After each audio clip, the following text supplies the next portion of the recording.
불교다 했을 때 보통 흔히 깨달음이다 이런 얘기를 많이 합니다. 그래서 불교는 깨달음의 종교다 그러는데 틀린 말은 아닙니다. 맞습니다. 그런데 불교가 깨달음의 종교고 부처님께서 이렇게 깨달으셨다 그러니까 나도 그것을 깨닫자 이렇다가 보니까 여러 가지 병들이 생깁니다. 깨달음이라는 것은 하나의 상징적인 어떤 표현에 불과한 겁니다. 이 세상을 건질 수 있는 사람이 두 부류의 종류가 있는데 하나는 진리를 바로 체득하셔서 그 진리를 우리에게 펴주실 부처님이 있고 또 하나는 정치사회적으로 혼란된 이런 여러 가지 갈등들을 수습하고 전쟁을 없애줄 통일국가를 이룰 그런 왕이 있다 해서 전륜성왕이다 그랬죠. 그런 왕이 있다 해서 이렇게 인도 사람들은 기대를 했습니다. 그래서 전륜성왕, 외부적으로 봤을 때 외부적으로 온 세상을 안정시킬 힘을 가진 사람, 그것이 그 전륜성왕이 정치사회적인 외부적인 환경적인 모습이라면은 그러한 환경에 걸맞게 우리 스스로를 모든 사람들의 마음을 편안하게 해주겠다.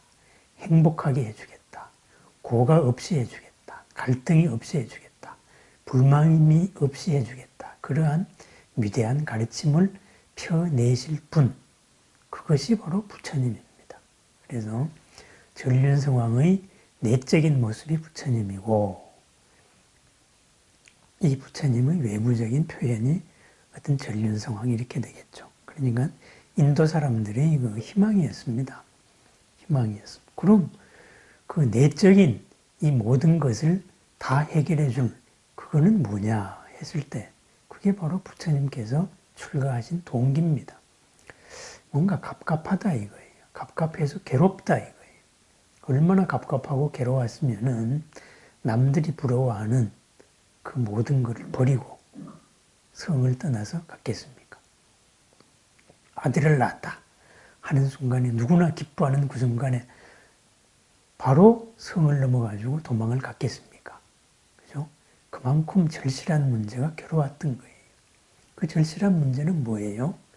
흔히 경전에서는 생로병사라고 합니다.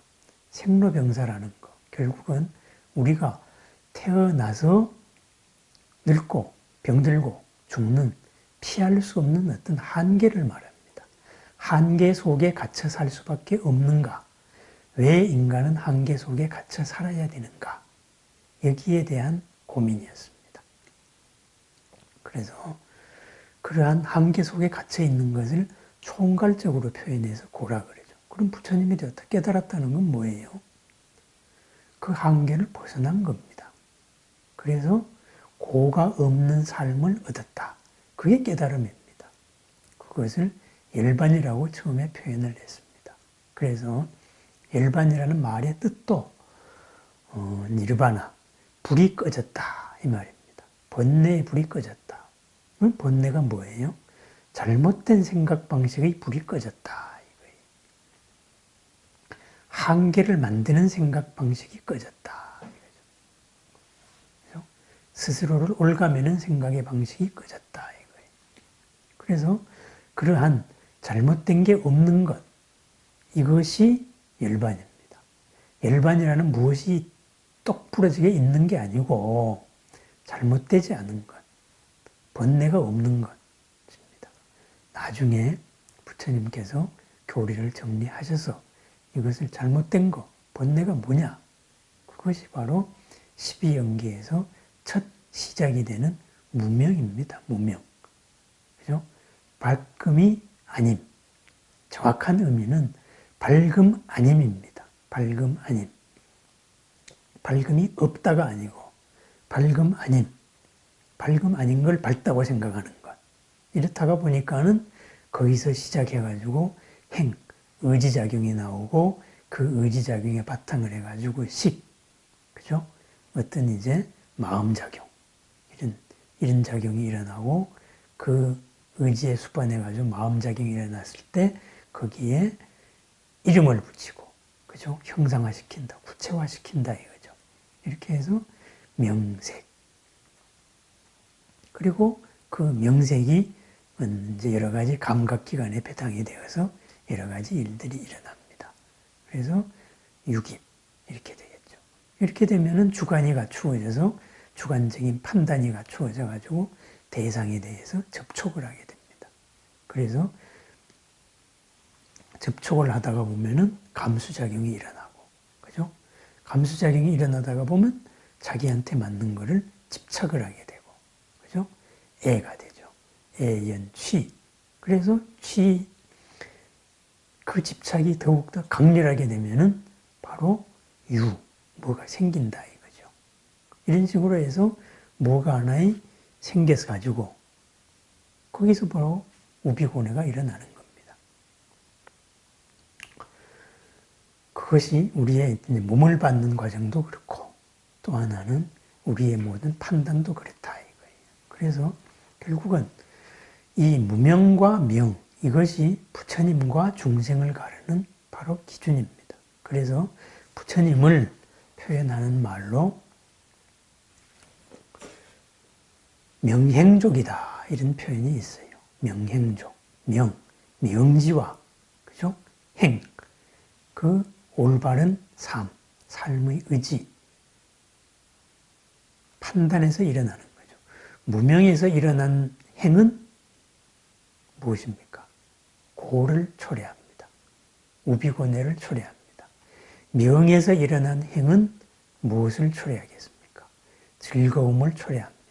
이로움을 초래하고 평안함을 초래합니다. 한계를 만들지 않습니다. 더욱더 공덕의 증폭작용을 만든다 이거죠. 그래서 명지와 그리고 바른 의지, 지혜를 갖추신 분, 실천력을 갖추신 분, 이렇게 해서 명과 행을 구족했다 이렇게 해서 명행족이라는 표현이 있습니다. 그렇습니다. 이 무명, 잘못된 판단이냐 아니냐 바로 거기입니다. 이 잘못된 판단에서 고가 나옵니다. 그럼 중생살이가 나옵니다. 그럼 불교는 뭐예요? 우리가 흔히 생각하는, 흔히 생각의 근거가 되는 이 잘못된 판단, 무명을 다스리는 가르침입니다. 그럼 무명이 뭐냐 했을 때 우리 삶에서 한번 살펴보세요. 만약에 무명이라는 것은 아비드야. 그래서 위드야가 없다 이 말이거든요. 위드야가 아니다 이런 말이 됩니다. 아라는 말은 부정사기 때문에. 그래서 무명보다는 비명이다 이렇게 번역하는 게 더 정확합니다.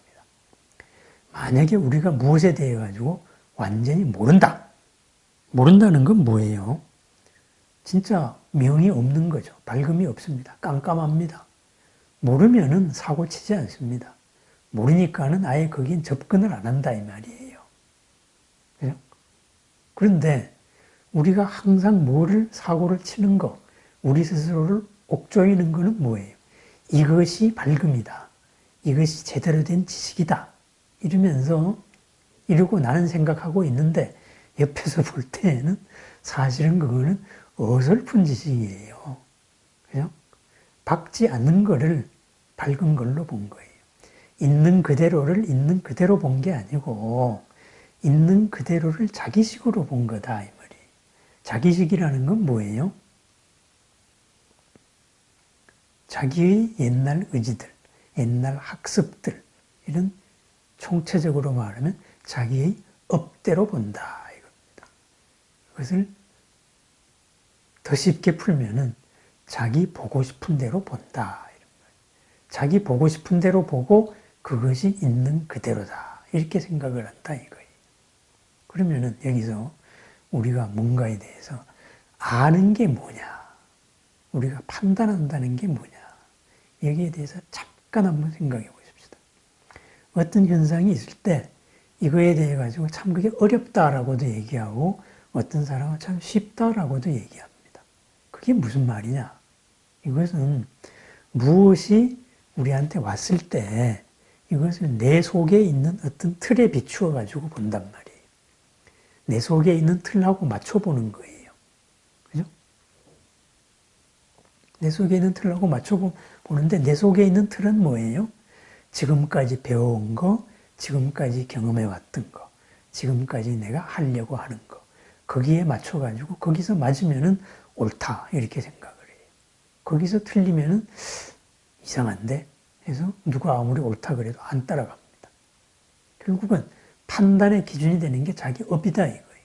사실은 근데 그게 잘못될 가능성이 무지무지하게 많습니다. 거의 대부분 많습니다. 어느 때는 이것이 성공의 맞는 키였는데 그 성공의 맞는 키가 마침내는 스스로를 해치게 되는 경우도 많다 이거죠.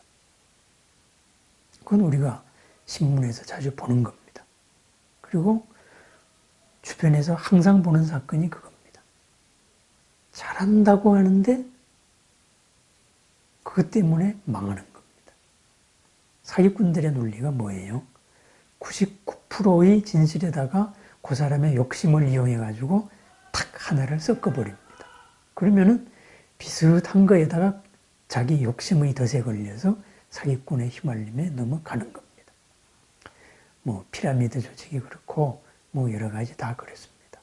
이러이러하면은 이것이 뭐 판매 방식의 혁신이고 뭐 특허를 낸 거고 어쩌고 저쩌고 물건을 싸게 사고 그래가지고 당신도 뭐 피라미드의 상위에 서가지고 이렇게 해서 여러 가지 앉아서 뭐 수천만 원 벌 수 있다 이렇게 말합니다. 그런데 가만히 살펴보면은 그것은 기껏 말한 것은 전부 다 무슨 판매에 대한 얘기고 그리고 물건을 싸게 살 수 있는 합리적인 소비에 대한 얘기인데 최종 결론은 뭡니까? 물건보다는 사람을 데리고 와라 이 욕심에 있는 거예요. 그래서 많이 데리고 오면 내가 그 위에 설 수 있다. 근데 이것이 집단 세뇌 속에서 묻혀버리다가 보니까 피라미드가 이루어진다 이거예요. 뭐냐? 가르쳐주는 대로 생각하는 거예요. 가르쳐준 대로. 어디로 가는지도 모르고. 그죠? 만약에 전 국민이, 전 인류가 전부 다 자기 밑에 들어오면 자기는 부자가 되겠죠. 그런 환상을 심어준다 이거죠. 그건 뭐냐? 욕심에 의해 가지고 욕심 플러스 그쪽에서 가르쳐주는 지식이 합작이 되어서 집단적으로 눈이 머는 사건이 생긴다 이거죠. 바로 그런 겁니다. 그 예를 하나 뭐 그런 식으로 들었습니다. 어쨌든 우리가 무엇을 안다는 것은 항상 자기 거울에 비춰가지고 보는데 그 자기 거울이 잘못된 겁니다. 자기 거울에 때가 하나 있습니다.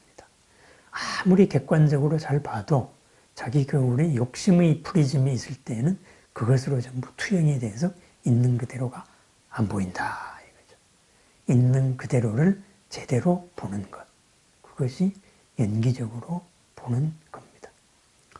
과학에서 보자면은 현대과학이 참 저는 겸손하고 참 아름답게도 느껴집니다.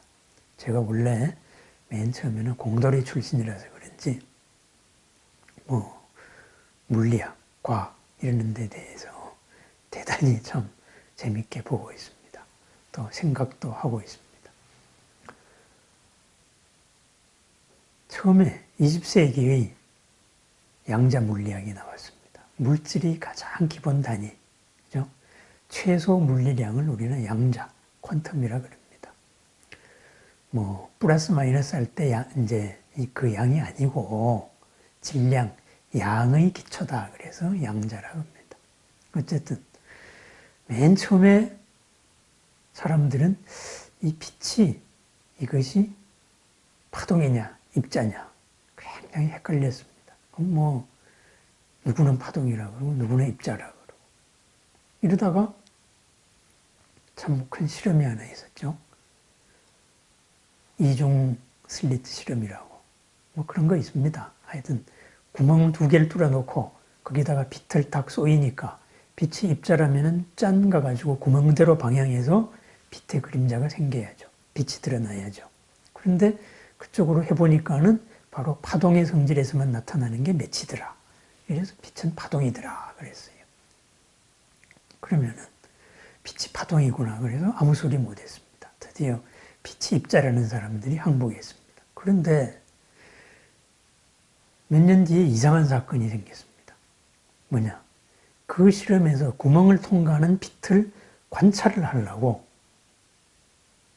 그 빛에 대해 가지고 다시 이제 관찰을 하면서 실험을 해보니까 이번에는 파동의 성질이 싹 없어져 버린 거예요. 희한한 거죠. 관찰을 안 하고 통과한 빛은 파동이었는데 관찰을 하고 통과한 빛은 통과하는 과정을 관찰을 하니까 입자의 성질이 나타난 겁니다. 그래서 그 다음에 광량자. 그래서 빛은 파동이기도 하면서 입자이기도 하다. 그렇게 됐어요. 그런데 여기에서 아주 혁명적인 발상이 일어났습니다. 뭐냐? 그래서 그건 빛만 그런 줄 알았는데 그 다음에 지금 정확하게 이름이 생각이 안 납니다. 그 다음에 그러면은 이게 빛만 그럴까? 모든 양자들이 전부 다 입자면서 파동이 아닐까? 모든 물질은 원자로 이루어져 있죠. 이 원자를 구성하고 있는 가장 최소 단위는 양자입니다. 그죠? 플러스 마이너스 양자가 아니고. 그렇다면은 이 모든 물질의 가장 원자의 기초의 기초를 이루는 이것들도 입자이면서 파동이 아닐까? 이렇게 생각을 했습니다. 아주 굉장한 발상이죠. 아주 혁명적인 변화입니다. 입자라는 것은 크기와 무자 질량을 가지고 있는 건데. 그런데 그게 실험해 보니까 맞더라 이거예요. 그게 우리 21세기가 만들어낸 양자 역학입니다. 그래서 거기서 밝혀진 양자의 성질을 그게 전부 다 요새 현대과학이 써먹고 있는 거예요. 그런데 이 양자 역학이 아주 겸손합니다. 뭐냐? 그 전까지 모든 물리학에서는 예를 들면은 뉴턴 같으면은 만류 인력의 법칙이다. 이렇게 해서 하나의 원리가 나오면은 이거는 뉴턴이 해석한 자연이다. 이렇게 표현하지 않고 그냥 법칙이라 그랬어요. 그죠?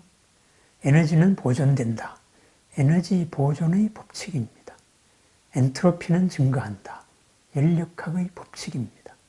양자역학 이전에는 그냥 얘가 해도 맞고 얘가 해도 맞고 그리고 이거는 뭐 의심의 여지가 없는 법칙의 시대였어요.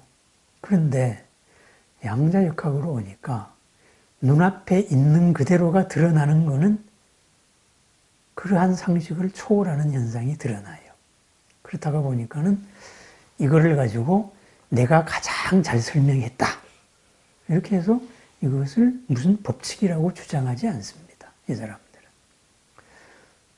예를 들면은 수많은 해석들이 나옵니다. 해석이라고 붙입니다. 코펜하겐에 있는 물리학자들이 이러이러하게 해석을 했다. 그래가지고 현대 물리학의 주류를 이루고 있는 게 코펜하겐 해석이라고 그럽니다. 법칙이라고 안 그럽니다. 그럼 아인슈타인 같은 사람은 그거 자연히 그렇게 비합리적일 수가 없어. 기존의 고전역학에 바탕한 이런 생각의 틀을 가지고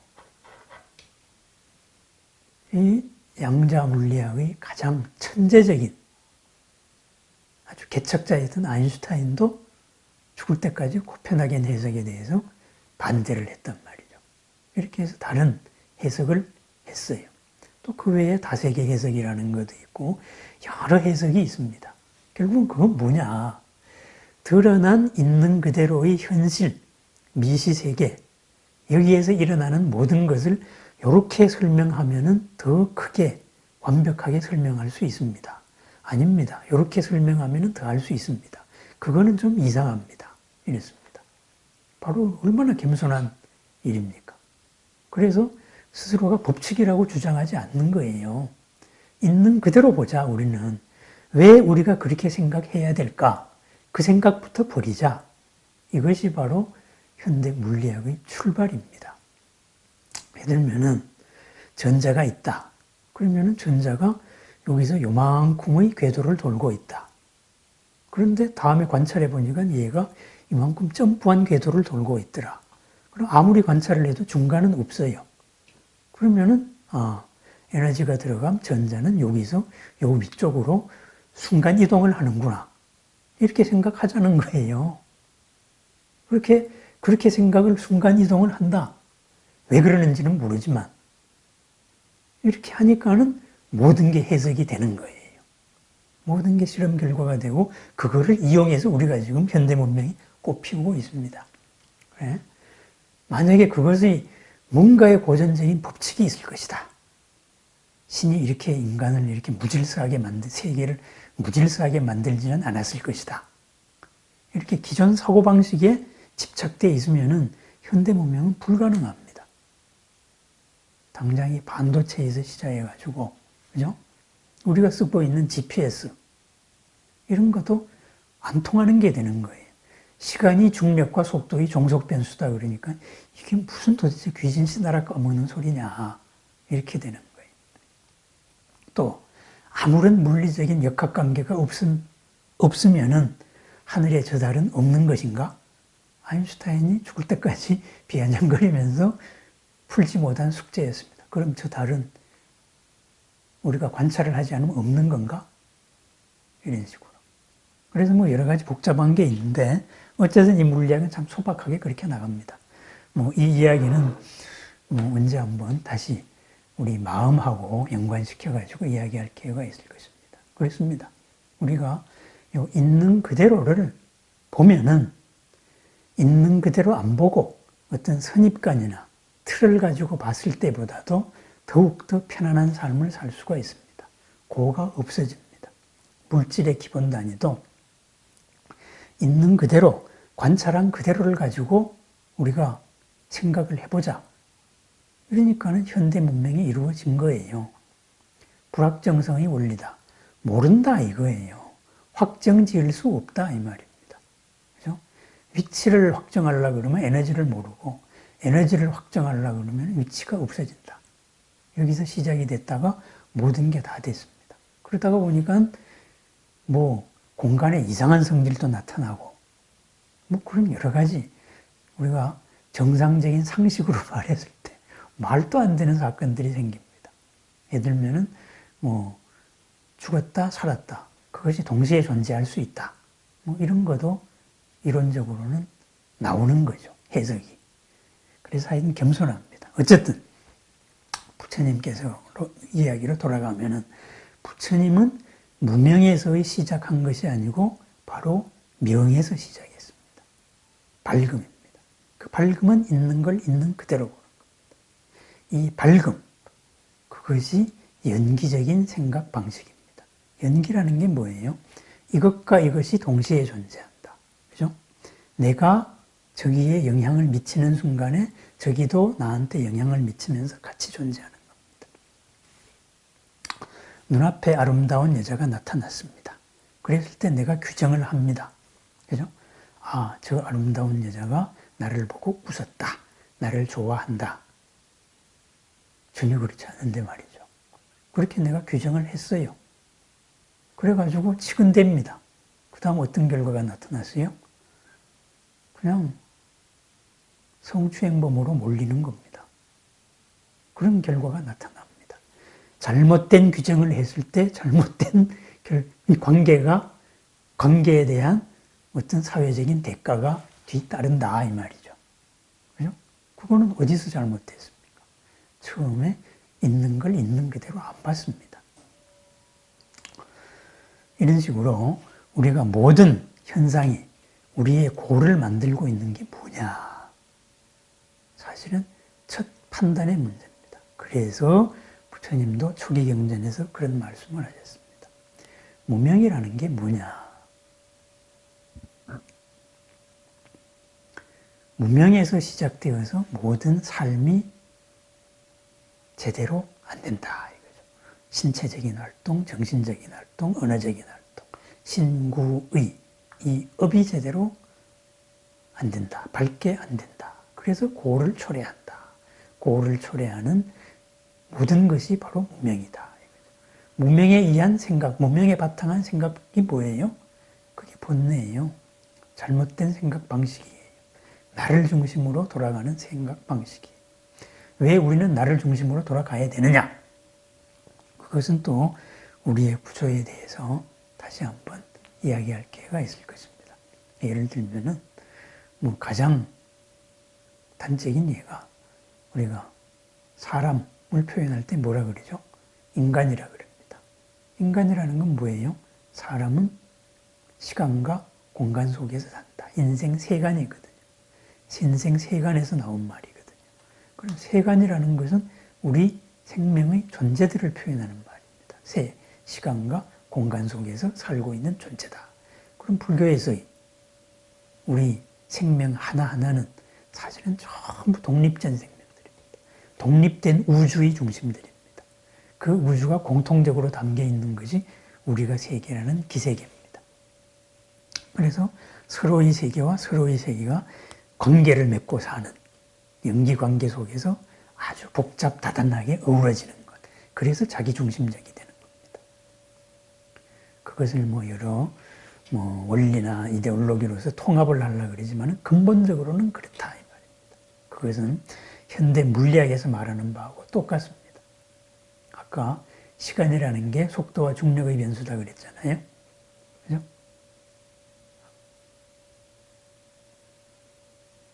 그리고 중력이라는 것은 또 사람마다 다 다릅니다. 높은 데 사는 사람하고 낮은 데 사는 사람이 다 다릅니다.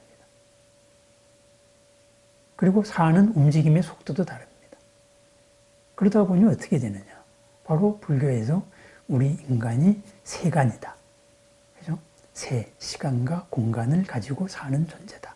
이거하고 똑같이 전부 다 모든 존재들이 현대 물리학적으로 봐도 전부 다 같은 시간, 같은 공간을 사는 게 아닙니다. 서로가 중심이 돼가지고 서로가 자기 우주로 끌어당기려고 사는 거예요. 중력으로서.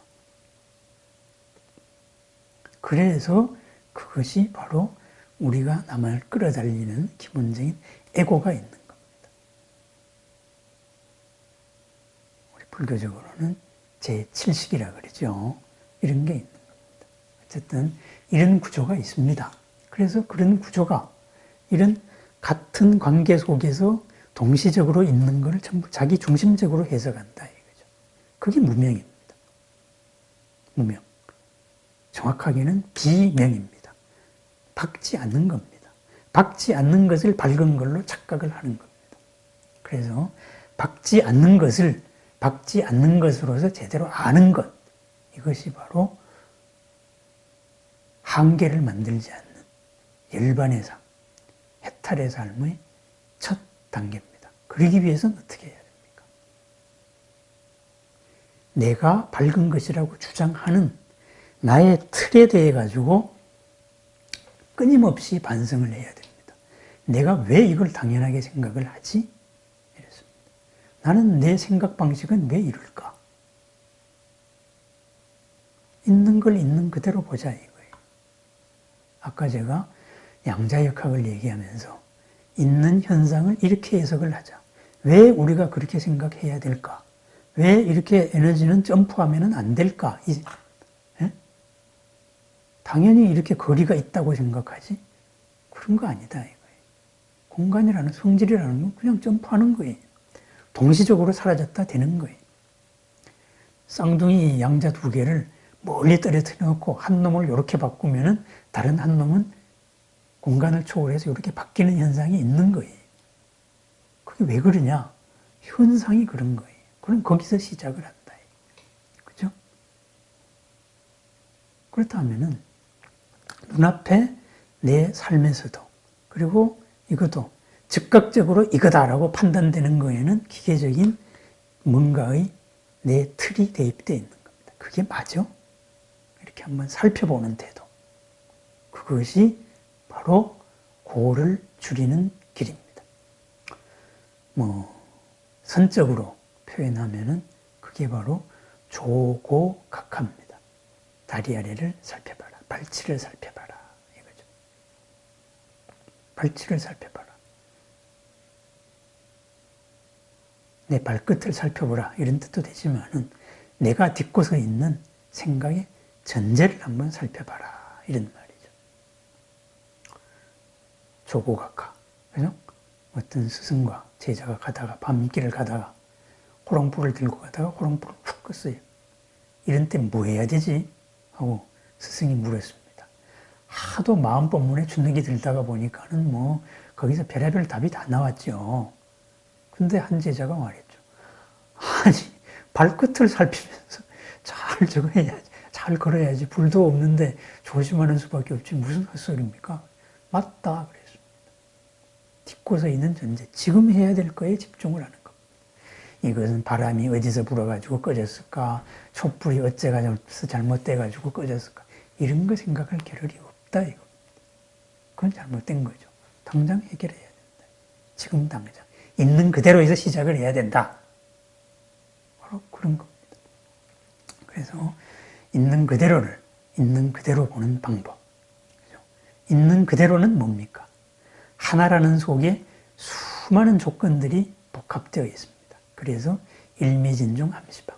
일미진 중에 한 티끌 속에 함시방, 시방세계의 모든 사연이 다 담겨 있다. 내 한 웃음 속에 사실은 나도 의식하지 못하는 수많은 의도들이, 업들이 복합되어 있습니다. 상대방이 내미는 손 속에 수많은 그런 것들이 다 복합되어 있습니다. 그런 것을 자세히 보자. 갑자기 누가 나한테 엄청난 좋은 제안을 했다. 사장님, 돈 벌게 해드리겠습니다. 그러면은, 아, 좋지요? 근데 왜 나한테 돈 벌게 해줍니까? 돈 벌 일 있으면 자기가 벌면 되지. 그 생각을 왜 안 하고 덥석 넘어가느냐, 이 말이에요. 그죠? 보이는 하나 속에 수많은 것들이 있습니다. 이것이 있는 그대로입니다.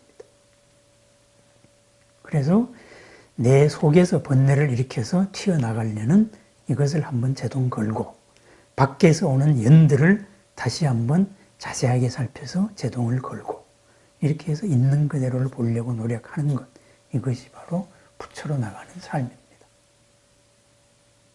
그리고 일어나는 생각들, 이 생각들에서도 하나하나 알아차려가지고 그 인연의 매듭을, 지난 업의, 잘못된 업의 매듭을 풀어나가는 것, 이것이 수행입니다. 그래서 논리적으로 생각하지 않고 생각이 그치도록 우리는 수행 명제를 드는 겁니다. 그러다가 보면은 마음 속에 있던 어떤 업의 하나가 못 참겠다 하고 뛰쳐나옵니다.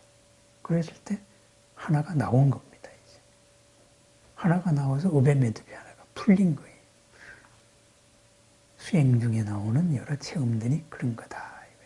그런데 그게 나왔다 그래서 걔는 나를 끌고 가려고 하니까 거기 딸려간다. 그러면은 지금까지 수행한 게 말짱 헛거가 되는 거죠. 갑자기 무슨 내 생각 이것이 무슨 계시가 아닐까? 그런 거 아니다. 이 말입니다. 그렇게 넘어가는 사람들 많습니다. 관세음보살을 봤다. 이게 뭐다? 아닙니다. 자기 업이 그렇게 만든 겁니다. 진정으로 우리가 관세음보살을 칭견을 했을 때는 그렇게 나타나지 않습니다. 나의 상태가 달라집니다. 관세음보살을 연불이나 이런 수행에서 봤을 때 내 자신이 달라집니다. 활짝 깨어나면서 환한 빛 속에서 엄청난 평안함을 느낍니다. 무슨 내가 이렇게 앉아있다 관세음보살을 봤는데 그게 관세음보살이 나한테 무슨 계시를 알려준 걸 거야. 그런 게 아니다 이 말입니다. 진정으로 관세음보살을 만나면. 어쨌든 우리가 있는 그대로를 있는 그대로 바라보는 방법, 그것은 우리 생각이 겸손해야 됩니다. 내가 당연한 것이 과연 이게 당연한 것인가? 이렇게 살펴봐야 됩니다. 나에게 다가오는 인연들이 이것도 당연하다고 생각하는 것이 당연한 것인가? 이렇게 살펴봐야 됩니다. 그랬을 때 우리가 팔정도에서 말하는 완전한 삶이 이루어집니다. 팔정도의 첫 표현이 뭐죠? 정견입니다. 그게 바로 박지 않는 생각이 무명이 아닌 생각입니다. 무명이 아닌 명의 생각, 밝음의 생각이 정견입니다. 무명을 무명으로 아는 것, 비명을 비명으로 아는 것. 그렇게 해서 정견에서 정견의 바탕을 뒀을 때 우리 삶이 말은, 생각은 정사유, 완전한 생각이 나오고 정어가 나오고, 그죠? 그리고 정행동이 나옵니다. 몸에서는. 그리고 그렇게 사는 사람들이 삶의 수단, 생계의 수단, 이것이 바른 업이 나옵니다. 바른 직업 생활이 나옵니다. 그것이 정명입니다. 그렇게 하는데 그것을 바른 판단이기 때문에 우리는 열심히 산다 이거죠. 노력한다 이거죠. 옆길로 가지 않습니다. 게으르지 않습니다. 주저앉지 않는다 이거. 그것이 정진입니다. 거기서 항상 깨어 있으면서 삽니다. 알아차리고 삽니다. 정념입니다. 그 정념에서 항상 바른 집중이 나옵니다. 흔들림 없음이 나옵니다. 그것이 정정입니다. 그래서 정견, 무명이 아닌 명, 여기에 바탕을 뒀을 때 우리는 고를 초래하지 않는 완전체가 됩니다. 팔정도 전체의 하나로서 가까이 가는 그러한 존재가 된다 이거죠. 우리가 불교를 왜 공부하느냐, 부처님을 왜 우리가 가까이 하고 부처님을 항상 또 생각하느냐, 부처님 잘났다 그게 아닙니다. 부처님으로서 내가 부처님을 되자, 부처님을 길잡이 삼아서 내가 부처로 가는 겁니다. 부처가 된다는 게 뭐예요? 부처님의 여러 속성들 가운데 아까 말씀드린 명행조, 명과 행을 부족한 존재다. 우리는 무명에 바탕한 행을 하고 있습니다. 부처님은 명에 바탕을 한 행을 갖추신 분입니다. 그래서 하루하루가 밝은 삶, 하루하루가 그리고 완전한 삶, 하루하루가 어둡지 않는 삶, 그죠? 어슴푸레하지 않는 삶, 어설픈 지식이 아닌 삶, 그리고 내 틀대로 세상을 규정하고 바라보지 않는 삶, 바로 우리 명의 생각입니다. 불교적인 생각입니다. 연기적인 생각입니다. 모든 개념은 인연들의 한순간의 모습입니다. 영원히 불변하는 모습이 아니고, 그죠? 모든 관계 또한 그렇습니다. 나의 생각 또한 그렇습니다. 나의 욕심 또한 그렇습니다. 나의 희망사항 또한 그렇습니다. 그것을 그 욕심의 에고에 이끌려서 가는 순간에 나는 또 다른 내 스스로의 벽을 쌓게 됩니다. 그것은 나에게 이로운 게 아닙니다. 나를 평안하게 하는 게 아닙니다. 나를 이롭고 평안하게 하는 가르침, 바로 부처님의 말씀입니다. 우리는 그 길을 걸어가는 사람들입니다. 날마다 그리고 매 순간마다 스스로의 생각을 알아차리는 깨달음의 삶, 깨달음이 이루어지는 삶, 깨달음이 커가는 삶, 무명이 비명이 명으로 바뀌는 삶. 그래서 너와 나의 마주하는 모든 일들이, 나로부터 비롯되어서 이루어지는 모든 일들이 누구에게나 이로운 자리와 이타가 동시에 이루어지는 그러한 삶을 축원드립니다. 하루 순간순간에 모든 장애가 모든 복의 공덕으로 바뀌는 그런 나날을 축원드립니다. 감사합니다. 오늘 이 영상에도 고마운 분의 한 분을 부처님께 축원드립니다. 성기숙님의 공덕과 그리고 보살행을 찬탄드립니다. 지극한 신심과 원력으로서 언제나 어디서나 끊임없이 묵묵히 뚜벅뚜벅 바른 길을 걸어나가시기 하시는 성기숙님의 공덕에, 삶에 찬탄을 드립니다.